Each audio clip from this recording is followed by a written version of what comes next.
예수님께서 12제자들에게 사역을 이제 위임하시는 내용으로 시작하고 있습니다.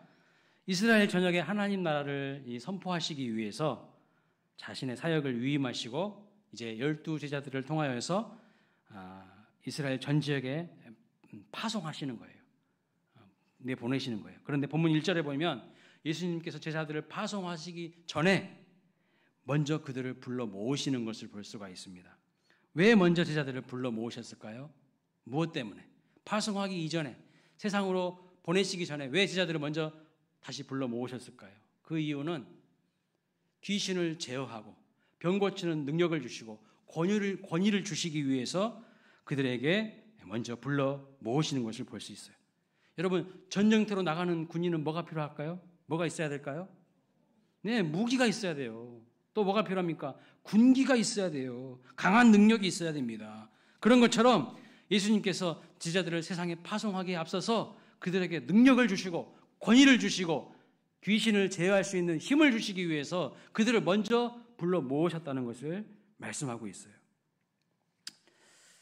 자, 건강한 교회, 건강한 성도의 특징이 무엇이냐면 모이기를 잘하고 나아가서 흩어져서 각자의 삶의 영역 속에서 빛과 소금의 역할을 감당하는 것입니다. 모이는 것과 흩어지는 것, 이 두 가지가 균형과 조화를 이루어야 한다는 것이죠. 그런데 여러분, 순서는 무엇이 먼저 돼야 될까요? 무엇이 먼저 돼야 될까요? 모이는 게 먼저 돼야 될까요? 흩어지는 것이 먼저가 돼야 될까요? 당연히 모이는 것이 먼저가 돼야 됩니다. 오늘 본문을 보면 예수님께서 먼저 무엇부터 하셨습니까? 불러 모으셨어요. 세상으로 나가기 전에 먼저 모이게 하신 것을 볼 수 있습니다. 그 모임의 형태는 예배, 기도, 교제, 훈련일 수 있지만 그러한 모임을 통하여서 궁극적으로 예수님께서 그들에게 무엇을 주시기를 원하시는 거예요? 하늘의 능력을 주시기를 원하시는 거예요. 세상을 제압할 수 있는, 세상 앞에서도 당당할 수 있는 그 믿음을 주시기 위해서 먼저 그들을 불러 모으시는 거예요. 하나님께 집중하는 시간을 가져야 한다는 겁니다. 세상에 나아가서 세상을 변화시키는 주인공들로 서기 위해서는요, 먼저 말씀과 기도, 훈련과 교제를 통하여서 우리가 건강한 능력 있는 제자들로 세워져야 한다는 것을 말씀하고 있는 거예요. 세상 속에서 질질질 끌려다니고 세상에서 정체성을 상실해버리고 흐리멍텅한 삶을 살아가는 것이 아니라 세상 속에서 하나님 되심을 드러내는 빛으로 소금으로 살려면 능력이 있어야 되는 거죠. 군인에게는 군기가 필요하던 것처럼 우리 그리스도인들에게는 성령 충만함이 필요한 거예요. 모이는 교회로서 하나님께서 주시는 능력을 받아야 우리에게 맡겨진 사명을 감당할 수 있는 것이지 하나님께 받은 능력도 없는데 세상에 나가면요, 저 터집니다. 마귀가요, 비웃어버려요. 이거 능력도 없는 이 무늬만 그리스도인이네? 마귀가 모를 것 같아요? 다 알아요. 그래서 우리는요, 하나님께 집중하면서 능력받는 그런 삶을 살아야 하는 것이죠. 왜 하나님께서 이스라엘 백성들을 출애굽시키셔가지고 바로 가나안 땅으로 보내지 않으셨을까요? 그 이유는 가나안 땅에 바로 가면요, 그 가나안의 문화에, 그냥 세상의 문화에 물들어버리기 쉬워요. 동화되어버리기 쉽다는 겁니다. 그렇기 때문에 바로 가나안 땅으로 보내지 아니하시고 광야에서 훈련시키시는 것을 볼 수 있어요. 40년 동안 훈련받게 하신 겁니다. 성도도 마찬가지입니다. 하나님께로부터 오는, 위로부터 오는 능력을 받아야 세상에 나아가서 승리자가 되는 것입니다. 지금 이 시간 우리는 예배하기 위해 모였습니다. 이 자리는 어떤 자리입니까? 하나님을 높이고 하나님을 경배하는 자리이면서 동시에 하나님이 주시는 능력을 공급받는 자리예요. 하나님의 은혜와 복으로 충만해지는 시간인 겁니다.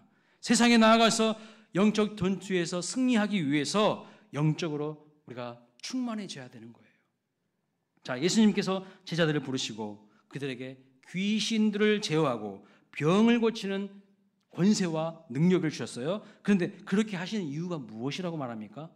그렇게 하신 이유가 뭐예요? 본문 2절에 보십시오. 하나님 나라를 전파하며 앓는 자를 고치게 하려고 내보내셨다고 말합니다. 여러분, 지금은요, 세상 보십시오. 여기서도 통곡하고 저기서도 아우성이에요. 세상이 지금 병 들어가서 앓고 있어요. 시름시름 앓고 있어요. 그것이 안 보이십니까? 그것이 안 보이시는 분은 지금 세상과 내가 너무나도 똑같아진 거예요. 동화되어 버린 거예요. 제 눈에는요, 세상이 지금 아우성이고 막 죽겠다고 난리를 치고 있어요, 지금. 시름시름 앓고 있다는 거예요. 마귀가 통치하는, 공중권세자가 통치하는 시대예요. 세상이 지금 아우성이잖아요. 우리의 삶의 이유와 목적이 무엇이라고 지금 말씀합니까? 우리의 사명이 무엇이라고 말씀합니까? 그냥 단순히 먹고 살기 위해서 우리가 존재하는 것이 아니라 하나님 나라를 전파하며 세상의 이 죄악으로 인하여서 몸과 마음이 병든 자들을 고쳐서 새로운 삶을 살도록 우리를 부르셨다는 거예요. 그렇게 하기 위해서 우리를 세상으로 파송하신다는 거예요. 그저 그냥 먹고 살기 위한 존재로 우리를 부르신 게 아니에요. 먹고 사는 것에 만족하는 존재는요, 그냥 동물이야, 짐승이에요. 그냥 욕구와 본능대로 살아가는 인생인 거예요. 근데 우리는 하나님의 형상대로 창조되었고요, 하나님께서 우리에게 원하시는 삶의 목적이 있어요. 근데 오늘날 많은 그리스도인들이 그 목적을 상실하고 그냥 먹고 사는 수준으로 전락하는 거예요. 하나님의 뜻을 펼쳐가도록 우리에게 권세와 능력을 주십니다. 따라서 우리가 사명을 감당하고자 할 때에 하나님은 무엇을 주신다고요? 우리에게 능력을 주신다는 거예요. 우리가 사명을 감당하려고 하면, 우리의 존재의 이유와 목적에 합당하게 살려고 하면 하나님께서 우리에게 능력을 주신다는 거예요. 문제는 그저 세상에서 안일하게 살고 먹고 사는 정도로 수준으로 우리 스스로를 평가절하하는 것이 문제예요. 우리는 그렇게 살도록 부름받은 존재가 아닙니다. 하나님은 병든 세상, 공중 권세 잡은 악한 사단 마귀에게 사로잡혀 있는 이 세상을 고치시고 새롭게 할 능력을 얼마든지 우리에게 주신다는 거예요. 믿으십니까? 문제는 무엇이 문제일까요? 사명을 감당할 마음이 우리에게 없어. 사명 감당할 마음을 회복해야 된다는 거예요. 내 존재의 이유와 목적에 합당하게 살아가고자 하는 그 마음을 회복해야 된다는 것입니다. 능력을 받았느냐 받지 못하느냐는 그 다음 문제예요. 그러니까 나의 존재의 이유가 무엇인지를 하나님 안에서 발견하고 나에게 주신 사명이 무엇인지를 분명히 알아야 한다는 겁니다. 세상을 치유하며 하나님 나라를 전파하는 것, 그것이 오늘날 하나님께서 우리에게 원하시는 삶이라는 거예요. 이러한 사명 회복하시는 우리 모두가 되시기를 주님의 이름으로 축복합니다. 자, 그러면 예수님께서 제자들을 세상에 보내시면서 지켜야 될 세 가지 것, 꼭 명심해야 될 세 가지 것을 오늘 본문에 보면 말씀하고 있습니다. 첫째는 3절 말씀 보시면 아무것도 가지지 말라 이렇게 말씀합니다. 참 이해가 안 되는 말씀이죠. 여러분, 오늘 우리는 어떻게 살고 있습니까? 세상의 것을 그냥 다 끌어모아야 되지 않겠습니까? 응? 세상의 것을 다 끌어모아야 뭔가 좀 든든하고 그러지 않습니까? 그런데 하나님은, 예수님은 아니라는 거예요. 반대로 말씀하고 있어요. 세상의 것을 그냥 욕심덩어리가 되어서 다 끌어모으는 삶이 아니라 아무것도 가지지 말고 비워내라고 말씀하고 있어요. 그래야 능력 있는 삶을 산다고 말씀하고 있어요. 이게 무슨 뜻일까요? 여러분, 우리가 1박 2일로 여행을 간다고 할 때에도 캐리어에다가 그냥 짐을 가득 싸가지고 바리바리 싸가지고 가야지 우리가 좀 안심하지 않습니까? 생활할 때 좀 편하지 않습니까? 소풍만 가도 그러는데, 1박 2일로 여행만 가도 그러는데, 주님은 전도 여행을 떠나는데, 여기 여행이라는 것은 그냥 놀러 가는 여행이 아니고요, 전도 여행이에요. 선교하러 가는 거예요. 그런데 아무것도 가지지 말라는 거예요. 그러니까 우리 삶이 마치 저 하늘나라에서 우리를 이 땅을 변화시키기 위해서 여행 보내는 거라고 말씀하고 있는 거예요. 우리는 잠시 이 땅에서 여행하는 거고요, 이 땅에서 소풍하고 다시 하나님께로 본향으로 돌아갈 사람들입니다. 그런데 여기서 뭔가 막 아리바리 다 싸가지고 그렇게 살 필요 없다. 주님이 이렇게 말씀하고 있어요. 제자들을 세상에 보내시면서 아무것도 가지지 말라는 거예요. 이 말씀의 뜻은 하나님께서 제자들의 필요를 채우신다는 거예요. 하나님께서 너희들을 책임주신다. 그 이야기를 지금 하시는 겁니다. 그러니까 하나님께서 채우신다는 믿음이 없으면 어떻게 할까요?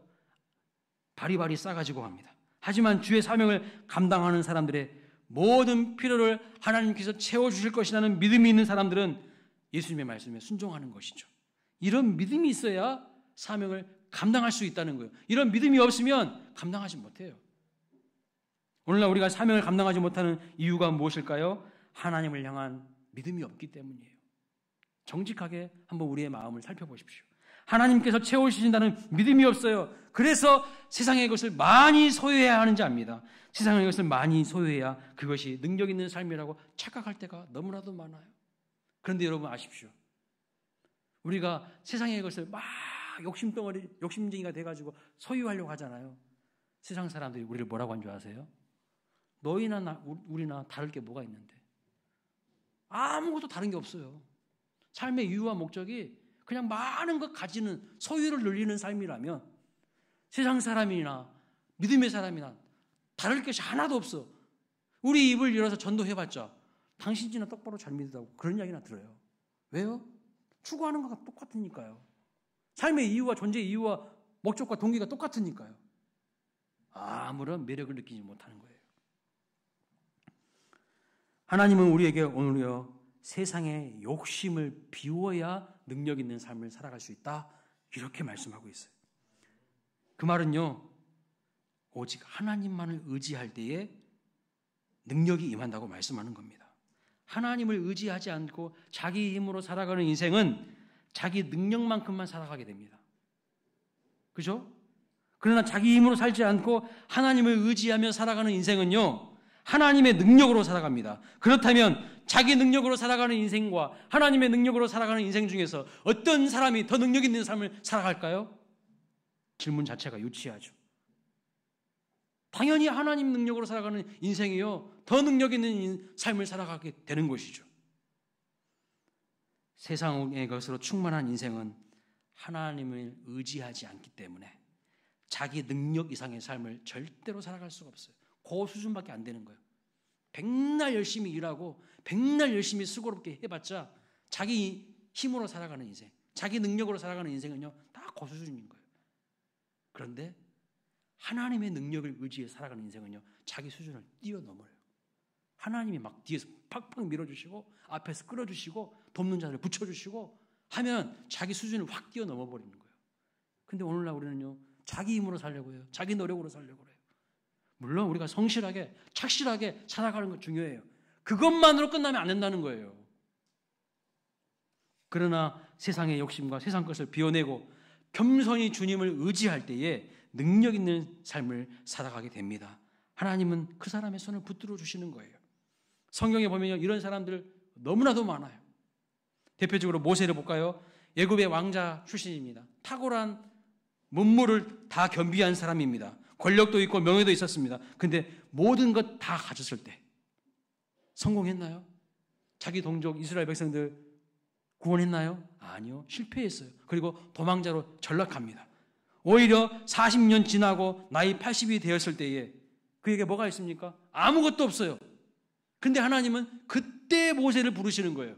이제 너야말로 하나님만을 의지할 때가 됐구나. 세상에 다른 걸 의지하는 게 아니라 하나님 의지하는 사람이 준비되었구나. 하나님 그때 콜을 하시는 거예요. 그의 손에 뭐 있었습니까? 아무것도 없었어요. 하나님 뭐 주셨습니까? 사실은 아무것도 주시지 않았어요. 그냥 원래 있었던 지팡이 하나 들고 다시 애굽으로 보내셨습니다. 그때에 비로소 모세가 이스라엘을 애굽에서 건져내는 것을 볼 수가 있어요.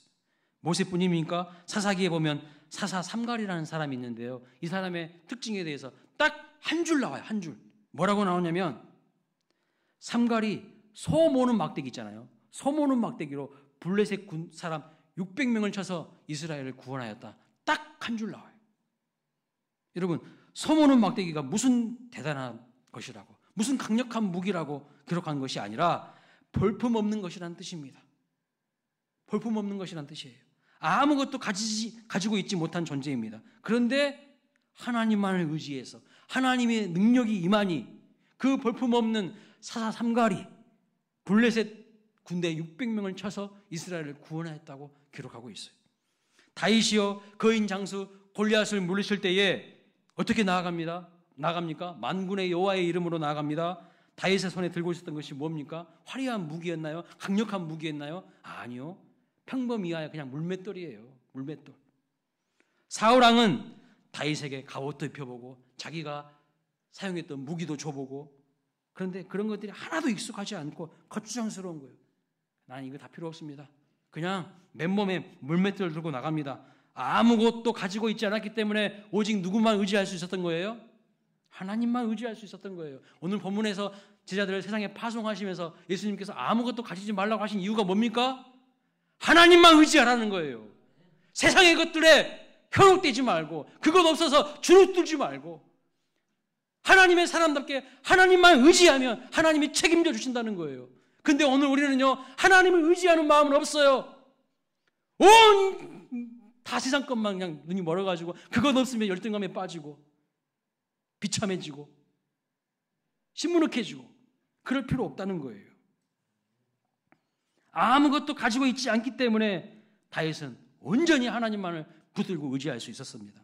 아무것도 가지고 있지 않은 만큼 여호와 하나님을 더욱 간절히 의지한 것이죠. 그래서 하나님의 능력이 나타났고 가냘픈 소년 다윗을 통하여서 거인 장수 골리앗을 물리칠 수가 있는 그런 기적을 경험하게 됩니다. 사도행전 3장에 보시면 나면서부터 걷지 못한 사람이 나와요. 안준뱅이가 나와요. 근데 베드로와 요한이 성전에 기도하러 올라가면서 그 나면서부터 걷지 못하는 사람을 보지 않습니까? 그런데 그 사람을 고칠 때에 어떻게 기도합니까? 어떻게 선포합니까? 이렇게 말합니다. 은과 금은 내게 없거니와 내게 있는, 방송실 자막이요, 내게 있는 이것을 내게 주노니 나사렛 예수 그리스도의 이름으로 일어나 걸으라, 이렇게 말씀하고 있어요. 그런데 평생을 한 번도 걸어본 적이 없는 이 사람이요, 일어나고 뛰고 성전 안으로 들어가서 하나님을 찬송했다고 기록하고 있습니다. 오늘날도 충분히 이런 역사가 일어나고 있어요. 선교지에서. 선교사님들은요, 너무 연약해. 없어. 우리는 너무 많은 걸 가지고 있는데 그분들은 너무 연약해요. 그런데 누구만 의지할까요? 하나님만요. 하나님만 그냥 의지하고 그냥 거기서 부르짖는 거야. 그러니까 지금도 막 저런 역사들이 일어나요. 충분히 이 시대에도 일어나고 있습니다. 무엇인가 나에게 없다고 불평하고 불리하다고 생각할 필요가 없습니다. 돈이 없으십니까? 실력이 없으십니까? 인맥이 없으십니까? 지식이 없습니까? 낙심하지 마시기 바랍니다. 정녕 내 안에 무엇이 있어야 되는 거예요? 예수 그 이름의 능력을 회복해야 되는 거예요. 오늘 우리는요, 너무나도 많은 걸 가지고 있어. 은도 많고 금도 많아요. 여러분 집 한 채 값이 지금 얼마입니까? 몇 억씩 하잖아요. 얼마나 다 잘 사는지 몰라요. 역사 이래, 태초 이래 지금 살아가는 여러분들이 가장 부유하고요, 가장 편안한 삶을 살고 있다는 것을 아셔야 돼요. 조선시대 왕보다 우리가 더 잘 살고 있어요 지금. 그거 아십니까? 조선시대에 무슨 차가 있고 비행기가 있습니까? 보일러만 딱 틀면 따뜻하고 따뜻한 물이 나오고 찬물이 나오고, 얼마나 우리는요 지금 최고의 부여를 누리고 있어요. 그럼에도 감사하지 않아요. 원망 불평이 많아요. 시기 질투가 많고. 돈이 없어서가 문제가 아니라 하나님을 놓치고 있는 것이 문제예요. 그러니까 감사가 없는 거예요. 예수 그 이름의 능력을 우리가 회복해야 되는 거예요. 베드로와 요한은 내가 있는 것을 너에게 준다고 했잖아요. 여러분에게 있는 건 과연 무엇입니까? 정말 그 예수 그리스도의 능력 있는 그 능력을 줄 수 있습니까? 그 생명력을 줄 수 있습니까? 오히려 우리는 너무나도 많은 것을 손에 쥐고 있어서 하나님을 의지하지 않는 게 비극인 겁니다. 세상의 것들이 손에 잡히지 않는다고 불평하지 마세요.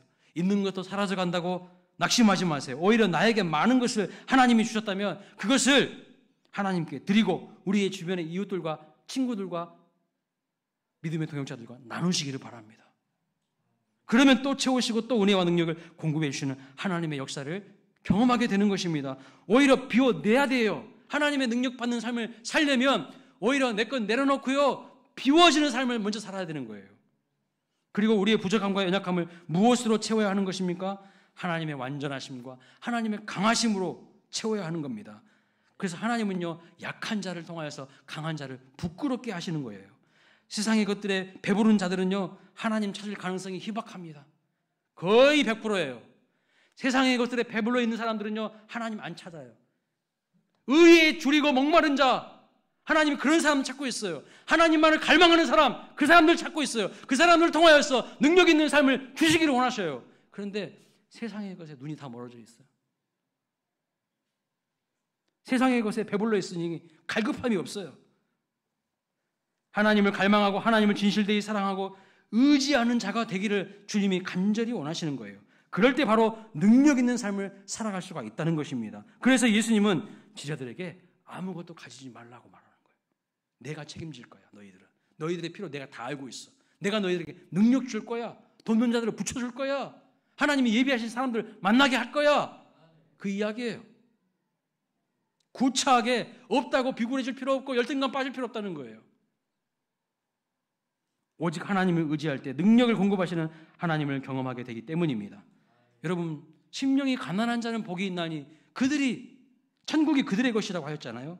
천국을 누리는 비결은 뭡니까? 우리의 마음이 세상 욕심으로 충만해지는 것이 아니라 비워지는 거예요. 비워지는 거예요. 나에게 있는 것을 남에게 주는 거예요. 가난한 마음으로 비워질 때 천국이 임하고 능력이 임하는 거예요. 그런데 오늘은 세상에 욕심쟁이가 돼가지고 다 채우려고만 하고 있어요. 남의 것까지도 다 뺏으려고만 하고 있어요. 절대 행복한 인생 아닙니다. 그 그리스도인은 아닌 거예요. 그 물질을 하나님을 위해 사용하면서 주변의 어려운 이웃들과 나눌 때에 진정한 천국을 누리게 된다는 거예요. 하나님을 온전히 의지할 때에 위대한 하나님의 능력을 경험하게 될 줄로 믿습니다. 예수님께서 세상으로 제자들을 보내시면서 두 번째로 당부하신 것이 무엇입니까? 한 집에 머물라고 하십니다. 어느 집에 들어가든지 거기에 머물다가 거기서 떠나라고 말씀하고 있어요. 이 말씀의 뜻이 무엇일까요? 제자들이 전도 여행을 떠나면 자야 할 곳이 필요하지 않겠습니까? 그래서 어떤 마을에 가면 어떤 집에서 제자들을 환대해 주는 집도 있다는 겁니다. 그러나 환대를 받았다면 마을을 떠날 때까지 그 집을 떠나지 말라는 거예요. 이게 무슨 의미일까요? 절대로 다른 집으로 옮기지 말라는 거예요. 너희들을 환대해서 맞아주는 집이 있다면 다른 집으로 그 마을 떠날 때까지 옮기지 말라는 거예요. 이게 무슨 말씀일까요? 잘 생각해 보시기 바랍니다. 주님의 말씀의 뜻이 무엇이냐면 더 편리하고 아늑한 숙박을 위해서 이 집 저 집 돌아다니지 말라는 거예요. 하나님의 사람들이 조건 따라서 대우 따라서 여기 갔다 저기 갔다 하지 말라는 거예요. 그거 하나님의 사람다운 모습이 아니라는 거예요. 여러분, 전도자가 여기가 더 좋을까 저기가 더 좋을까 조건 따라서 이 집 저 집 따지면서 편리를 따라서 옮기지 말라는 거예요.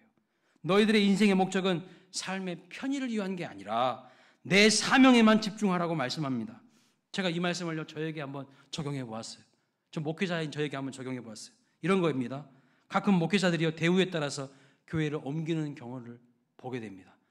소수이긴 하지만 그런 분들이 있긴 있더라고요. 물론 목회자들이 교회를 옮길 수 있습니다. 저도 교회를 옮긴 적이 있어요. 수원광역교회가 첫 번째 교회 아니죠. 부교육자 때는요, 배움과 훈련을 위해서 교회를 옮길 필요가 있어요. 한 교회에 오래 있다 보면 그 교회에 익숙해지면서 너무 익숙하다 보면 이제 성장이 멈출 수가 있거든요. 따라서 배움과 훈련을 위해서 내 스스로의 마음을 새롭게 하기 위해서 자극을 주면서 옮길 수도 있지만 절대 돈 따라서 절대 편리 따라서 여기 갔다 저기 갔다 움직이는 건 싹군이라는 거예요. 싹군. 목회자 아니에요, 그 사람. 그냥 목회자 빨리 때려치고 세상에서 돈 버는 게 좋아요. 사명도 아니고 배움과 훈련도 아니고 더 나은 대우와 조건 따라서 움직이는 것은요, 목회자가 타락한 증거입니다. 강력한 증거예요. 물론 여러분은 목회자가 아니지만 우리 모두 공통점이 있어요. 무엇일까요?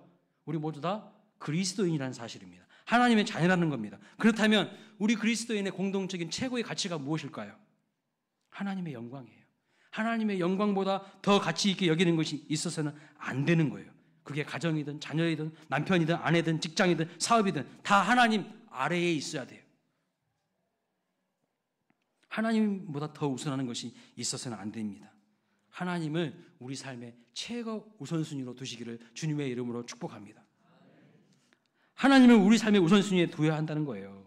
그래야 삶의 질서가 잡히고 안정이 있고 평안이 임하게 됩니다. 여러분, 무질서한 곳, 혼란스러운 곳, 그런 곳에는 평안이 없어요. 아직 내 인생에 질서가 없고 갈등이 많고 혼란이 많다는 것은 내 인생의 최고의 우선순위를 하나님께 두지 않았다는 강력한 뜻입니다. 증거입니다. 하나님을 내 삶의 최우선순위로 둔다는 것은 우리 인생의 첫 단추가요, 제대로 끼워져 있다는 것을 말해요. 첫 단추가 제대로 안 끼워져 있으면요, 다른 것은 보나마나 다 흐트러져 있는 거예요. 빨리 다시 질서를 잡아야 되는 거예요. 그럴 때에 평안이 임하는 겁니다. 저는요, 요즘 결혼식 문화가 너무 마음에 안 들어요. 결혼식 갈 때마다 속에서 막 화가 나요. 마음이 아파요. 왜 그런 줄 아세요? 결혼식에 하나님이 없어요. 결혼식에 하나님이 없어요. 이제 새로운 가정이 시작되는 출발점입니다. 그런데 그 결혼식부터 하나님을 모시지 않는 그리스도인들이 너무 많아요. 세상 사람들, 불신자들은 그렇다 하더라도 하나님을 무시하는 그리스도인들 너무 많아요. 무슨 말씀이냐면 목사님을 주례자로 모시지 않고 결혼식을 자기들끼리의 인간적인 행사로 전락시키고 있다는 겁니다. 첫 출발부터, 가정이 세워지는 첫 출발부터 하나님이 중심이 아니라 하나님을 이렇게 무시하는데 그 가정이 잘 되겠습니까? 하나님이 중심이 되셔서 그 가정에 하나님의 말씀이 선포되고 그 말씀을 신랑과 신부가 붙들어야 하나님의 축복이 임하는 것이지, 인간들만의 잔치로 끝나면 그 가정은요, 조금만 조건 달라지고 형편 달라지면 다 깨어지기 십상입니다. 결혼식은 행사가 아니고요, 혼인 예배가 되어야 되고 그 두 사람의 중심에 하나님이 계셔야 그 가정이 축복받는 가정이 되는 거예요. 오늘 아직 미혼이신 우리 청년들 명심하세요. 세상의 유형 따라 가는 게 아니에요. 요즘 가정이 시작되는 그 출발점이 결혼식부터 하나님 추방한 가정들이 너무 많아요. 그러니까요, 이혼율이 1등이지. 하나님보다 자기들의 편리와 조건이 우선되어 있다는 증거예요. 자기들 편리대로 하는 거예요, 그냥. 하나님 던져버리고. 예수님께서 말씀하시는 세 번째 규정이 뭡니까? 본문 5절 말씀 보세요. 같이 한번 읽어보겠습니다. 시작. 누구든지 너희를 영접하지 아니하거든 그 성에서 떠날 때에 너희 발에서 먼지를 떨어버려 그들에게 증거를 삼으라 하시니. 자, 먼지를 떨어버리는 행동은 유대인들이 잘했던 행동인데, 이게 무슨 의미냐면 유대인들이 어쩔 수 없어서 지역을 이제 여행을 하거나 움직일 때에 이방 지역을 지나갈 때도 있지 않았겠습니까? 그런데 이방 지역을 통과해서 지나갔을 때에 자기 자신이 의식적으로 부정해졌다고 생각을 해서 하나의 정결 예식처럼 발에서 먼지를 털어내는 그런 행위를 관례처럼 한 것입니다. 자, 이방 땅을 지나오다가 자기 몸에 묻었을 부정적인 것들을 다 털어내어 버리는 상징적인 행위인 거죠. 그런데 본문에 예수님은 뭐라고 말씀하냐면 주님의 말씀을 거부하고 영접하지 아니하거든 먼지를 털어버리라고 말씀하고 있어요. 여러분, 이것은 제자들을 거부했다는 것은 누구를 거부했다는 뜻일까요? 하나님을 거부했다는 거예요. 예수님을 거부했다는 뜻이에요. 제자들은 누구를 증거하는 사람들입니까? 예수 그리스도를 증거하는 사람들이에요. 근데 예수 그리스도의 복음을 거부하고 배척했다면, 그 제자들을 배척했다면 발에 먼지를 털어버려서 주님을 영접하지 않고 제자들을 영접하지 않은 그들이 부정해졌다는 것을 선언하는 행동을 하라는 겁니다. 즉 하나님의 심판을 상징하는 행동이에요. 예수 그리스도를 받아들이지 않는데, 예수 그리스도를 거부하는데 어떻게 구원을 받을 수 있냐는 말씀입니다. 아주 무서운 말씀이에요. 저는 우리 광일교회 성도님들이 항상 하나님의 말씀을 받을 때 간절함과 사모하는 마음을 가지고 말씀을 받으시기를 축원합니다. 세상 소리에는 막 기울여 드리면서 하나님의 말씀에는 무관심이야. 하나님의 주의 종을 통하여서 분명히 하나님의 말씀을 증거하십니다. 하나님의 음성을 들려주십니다. 그런데 무관심일 때 그건 뭔가 잘못되어 있다는 강력한 증거입니다. 여러분을 위해서 간절히 권면합니다. 여러분을 위해서 말씀을 전하는 자와 충돌하지 마시고 마음의 문을 열고 주의 말씀을 아멘으로 받으시길 축복합니다. 그래야 여러분들이 잘 되고요, 여러분의 인생에 하나님의 은혜가 임하는 거예요.